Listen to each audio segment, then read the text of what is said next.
السلام علیکم ورحمۃ اللہ وبرکاتہ. اعوذ باللہ من الشیطان الرجیم. بسم اللہ الرحمن الرحیم.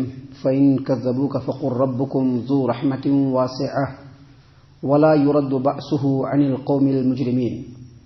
اے محمد صلی اللہ علیہ وسلم، پھر اگر وہ آپ کو جھٹلائیں تو کہہ دیجئے کہ تمہارا پروردگار وسیع رحمت والا ہے اور اس کا عذاب مجرم قوم سے ٹالا نہیں جائے گا.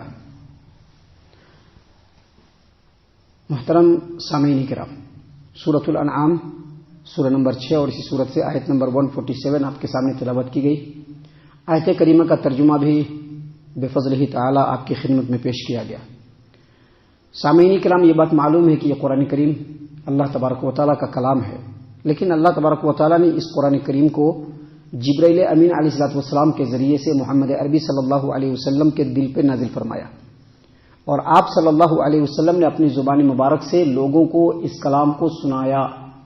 یہی وجہ ہے کہ لوگوں نے اس قرآن کریم کو سن کر کے اور اس قرآن کریم کی فصاحت، بلاغت، اس کی سچائی کو دیکھ کر کے جن لوگوں کے دلوں میں سرکشی اور بغاوت تھی، ان لوگوں نے قرآن کریم کا اپوز کیا اور طرح طرح سے محمد عربی صلی اللہ علیہ وسلم کو جھٹلایا. یہاں تک کہ یہ کہہ دیا کہ آپ صلی اللہ علیہ وسلم اس قرآن کریم کو کسی سے سنتے ہیں، کسی سے سیکھتے ہیں اور آ کر کے ہمارے سامنے بیان کرتے ہیں. سامعین کرام، یہ جو آیت کریمہ ہے، آیت نمبر 147 جو آپ کے سامنے ابھی تلاوت کی گئی، جس میں اللہ تبارک و تعالیٰ نے محمد عربی صلی اللہ علیہ وسلم کو مخاطب کر کے فرمایا کہ اگر یہ لوگ یعنی یہ مشرکین اور یہ یہودی لوگ آپ کو جھٹلائیں تو آپ کہہ دیجئے کہ ربکم ذو رحمت واسعہ، تم لوگوں کا جو رب ہے، تمہارا جو پروردگار ہے، اس کی رحمت بہت وسیع ہے. اور یہ بھی کہہ دیجئے کہ ولا یرد بأسہ عن القوم المجرمین، اور اس کا عذاب مجرم قوم سے ہرگز ہرگز نہیں ٹلے گا، ہرگز ہرگز ٹالا نہیں جائے گا. سامعین کرام، یہ بات اللہ تبارک و تعالیٰ نے یہاں پر اس لیے بیان فرمایا.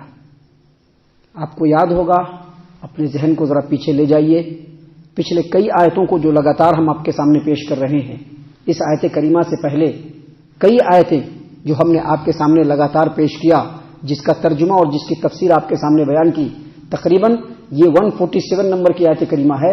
اس سے پہلے آیت نمبر 136 سے 136 نمبر کی آیت کریمہ سے لگاتار اللہ تبارک و تعالیٰ نے مشرکین کے ان رسم و رواج کو بیان فرمایا ہے جو شرکیہ رسم و رواج ہیں. مثال کے طور پر مشرکین نے اپنے زمانے میں کیا رسم و رواج اختیار کیا تھا اس زمانے میں کہ جو ان کی پیداوار ہوتی تھی یا ان کے مویشی چوپائے جانور ہوتے تھے، ان میں ان لوگوں نے بہت سارے رسم و رواج اپنی طرف سے بنا لیے.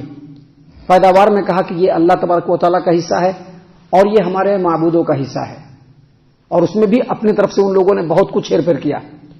اسی طرح سے ان لوگوں نے چوپائے جانور میں یہ رسم و رواج اختیار کیا جو مشرکانہ، کہ جس جانور کو یا کسی بھی جانور کو اگر ہم کسی معبود، کسی بابا، کسی آستانے، کسی مہنت پروہت کے آستانے کے جو ہے اوپر نظر کر دیں گے، وقف کر دیں گے، کسی بت کے نام سے وقف کر دیں گے، تو اس پر کون چڑھے گا، کون نہیں چڑھے گا، اس جانور کے گوشت کو کون کھائے گا، کون نہیں کھائے گا، اس کا فیصلہ ہم کریں گے. ان لوگوں نے کہا کہ اگر کسی جانور کو کسی بت کے نام پہ وقف کر دیا جائے، کسی آستانے کے نام پر وقف کر دیا جائے، تو اس جانور کے اوپر کوئی سواری نہیں کر سکتا ہے، یہاں تک کہ اس کا مالک بھی سواری نہیں کر سکتا ہے، یہاں تک کہ اس جانور پر چڑھ کر کے کعبۃ اللہ کے لیے، کعبۃ اللہ کے حج کے لیے بھی نہیں جا سکتے ہیں. اس پر صرف وہاں کے مہنت، وہاں کے مجاور ہی بیٹھیں گے.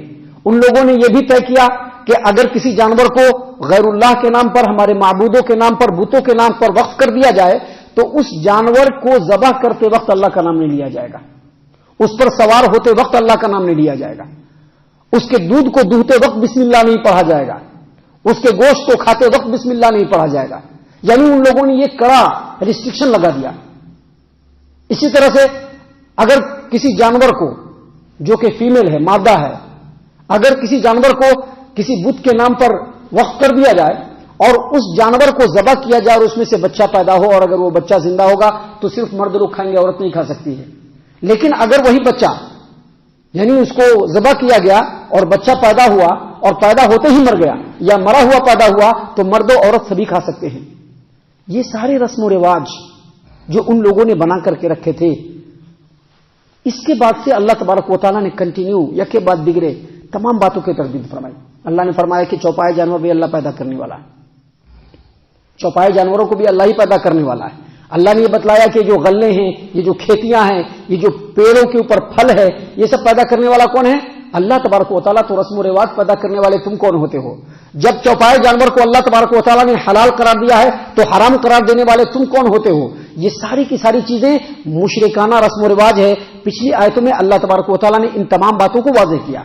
ساتھ ہی ساتھ کل جو آیت کریمہ ہم نے آپ کے سامنے پیش کی، اس آیت کریمہ میں اللہ تبارک و تعالیٰ نے یہ بتلایا کہ یہودی لوگوں کے اوپر کچھ چیزیں اللہ نے ان کے سرکشی اور بغاوت کی وجہ سے حرام قرار دیا تھا. کیا حرام قرار دیا تھا؟ اللہ تبارک و تعالیٰ نے ہر وہ جانور جس کو ناخن ہوتا ہے اللہ نے ان کے اوپر حرام قرار دیا تھا.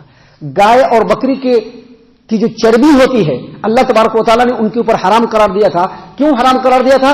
کیونکہ ان لوگوں نے اللہ تبارک و تعالیٰ کے حکموں سے بغاوت کیا، سرکشی کیا، جس کے جرم کے بدلے میں اللہ تبارک و تعالیٰ نے ان چیزوں کو ان کے اوپر حرام قرار دیا. لیکن جب ان سے پوچھا جاتا کہ یہ چیزیں تمہارے اوپر حرام کیوں ہیں تو ان لوگوں نے کیا الزام لگانا شروع کیا؟ الزام لگانا یہ شروع کیا کہ ہمارے جد امجد جن لوگوں سے ہم لوگ چلے ہیں، یعقوب علیہ الصلوۃ والسلام، انہوں نے اپنے اوپر حرام قرار دیا تھا تو اس لیے ہم لوگوں نے بھی اس کو حرام سمجھا. اللہ نے پچھلی آیت کریمہ میں بتلایا کہ یہ بالکل جھوٹ بات ہے. ان تمام باتوں کو بیان کرنے کے بعد اب یہ جو ایک آیت کریمہ ہے اللہ تبارک و تعالیٰ نے بیان فرمایا. کیا فرمایا اللہ نے؟ وَإِن يُكَذِّبُوكَ فَإِن يُكَذِّبُوكَ، اے محمد صلی اللہ علیہ وسلم، یہ یہودی اور یہ مشرکین اگر آپ کو جھٹلاتے ہیں، کہتے کہ نہیں یہ بات سب صحیح نہیں ہے. چونکہ نبی نے قرآن لوگوں کے سامنے پڑھ کر کے سنایا، جن لوگوں کے دلوں میں بغاوت تھی ان لوگوں نے کیا کہا کہ یہ قرآن اللہ کا کلام نہیں ہے، یہ لوگوں کا کلام ہے، یہ محمد جادو سیکھ کر کے آ رہا ہے. تو جب اتنی ساری تفصیلات اللہ تبارک و تعالیٰ نے اس سے پہلے جو آیات ہیں اس میں بیان فرمائی تو ساتھ میں اللہ نے یہ بھی کہہ دیا فَإِن كَذَّبُوكَ، اگر یہ لوگ آپ کو جھٹلائیں، یعنی یہ یہودی، یہ مشرکین، یہ جو مخالفین ہیں، اگر آپ کو جھٹلائے کہ نہیں محمد جو یہ بات بیان کر رہے ہیں صلی اللہ علیہ وسلم یہ بات صحیح نہیں ہے، یہ جھوٹی بات ہے، اگر وہ آپ کو جھٹلائیں تو آپ کہہ دیجئے فَقُلْ رَبُّكُمْ ذُو رَحْمَةٍ وَاسِعَةٍ، آپ کہہ دیجئے کہ تمہارا جو پروردگار ہے اس کی رحمت بے پایا وسیع ہے، ایک دم وسیع ہے اللہ کی رحمت. اس میں اللہ تبارک و تعالیٰ کی رحمت کو حاصل کرنے اور اللہ کے رسول صلی اللہ علیہ وسلم کی اتباع اور فرما برداری کرنے کی ترغیب ہے کہ دیکھو اگر اللہ کی رحمت چاہتے ہو، اگر چاہتے ہو کہ اللہ کی رحمت میں آ جائیں تو رسول کی اتباع کرنی ہوگی، جھٹلانا نہیں ہوگا. اگر وہ جھٹلائیں تو آپ ان کو کہیے کہ تمہارے پروردگار کی رحمت جو ہے وہ بہت وسیع ہے. مفسرین نے کہا ہے کہ اس میں اللہ تبارک و تعالیٰ کے بے پایا رحمت کو حاصل کرنے کی ترغیب ہے اور رسول اللہ صلی اللہ علیہ وسلم کی اتباع اور فرما برداری کرنے کی ترغیب ہے کہ اگر اللہ کی رحمت چاہیے تو نبی صلی اللہ علیہ وسلم کی اتباع کرنی ہوگی. اور پھر آگے کہا کہ ان کو یہ بھی کہہ دیجئے آپ کہ وَلَا يُرَدُّ بَأْسُهُ عَنِ الْقَوْمِ الْمُجْرِمِينَ، اور اگر اللہ تبارک و تعالیٰ کے رحمت سے نکل گئے اور مجرمین کے صف میں شامل ہو گئے تو اللہ تبارک و تعالیٰ کا عذاب مجرمین سے ہرگز ٹالا نہیں جائے گا. جب اللہ چاہے گا کہ ہم عذاب دیں گے تو پھر اللہ کے عذاب کو کوئی نہیں ٹال پائے گا. یہی ہے مفہوم اس آیت کریمہ کا. محترم سامعین کرام، اس آیت کریمہ میں سمجھنے کی ایک بات یہ بھی ہے کہ اللہ تبارک و تعالیٰ کا اسلوب اور بیان، اللہ تبارک و تعالیٰ کا اسلوب بیان کا جو طریقہ ہے وہ اتنا نرالا ہے کہ اللہ تبارک و تعالیٰ ایک بات نہیں کہتا بلکہ دونوں پہلو بتلاتا ہے. کسی بھی چیز کو حاصل کرنے کی ترغیب بھی دلاتا ہے اور اگر اس چیز کو حاصل نہیں کیا اور اللہ کی نافرمانی میں پڑے رہے تو اللہ کے عذاب سے ڈرانا بھی اللہ تبارک و تعالیٰ ایک ہی بات. دیکھیے اللہ نے کیا کہا فَإِن كَذَّبُوكَ، اگر ان لوگوں نے آپ کو جھٹلایا تو آپ کہہ دیجئے کہ اللہ کی رحمت بہت وسیع ہے، لیکن اگر اللہ کی رحمت سے نکل گئے تو اللہ تبارک و تعالیٰ کا عذاب مجرم قوم سے ٹالا نہیں جا سکتا. اللہ اگر چاہے گا تو عذاب دے گا. جیسا کہ اسی صورت کریمہ میں بالکل یہی انداز، اسی صورت کریمہ کے سب سے آخر میں آیت نمبر 165 میں اللہ تبارک و تعالیٰ نے فرمایا ان ربک سریع العقاب وانہ لغفور رحیم، بے شک اللہ تبارک و تعالیٰ جلد عذاب دینے والا اور اللہ تبارک و تعالیٰ گناہوں کو بخشنے والا اور رحم کرنے والا ہے. جیسا کہ اللہ تبارک و تعالیٰ قرآن کریم سورۃ الحجر آیت نمبر 49-50 میں اللہ تبارک و تعالیٰ نے بیان فرمایا نبئ عبادی انی انا الغفور الرحیم وان عذابی هو العذاب العلیم، آپ میرے بندوں کو خبر کر دیجئے کہ میرا رب جو ہے وہ بہت زیادہ گناہوں کو بخشنے والا اور رحم کرنے والا ہے، اور یہ بھی کہہ دیجئے کہ میرا عذاب بہت ہی دردناک عذاب ہے. جیسا کہ آج جو سورت کریمہ فجر کی نماز میں آپ کے پڑھی گئی دوسری رکعت میں اللہ تبارک و تعالیٰ نے وہاں پر بھی اسی طرح کا انداز اختیار کیا.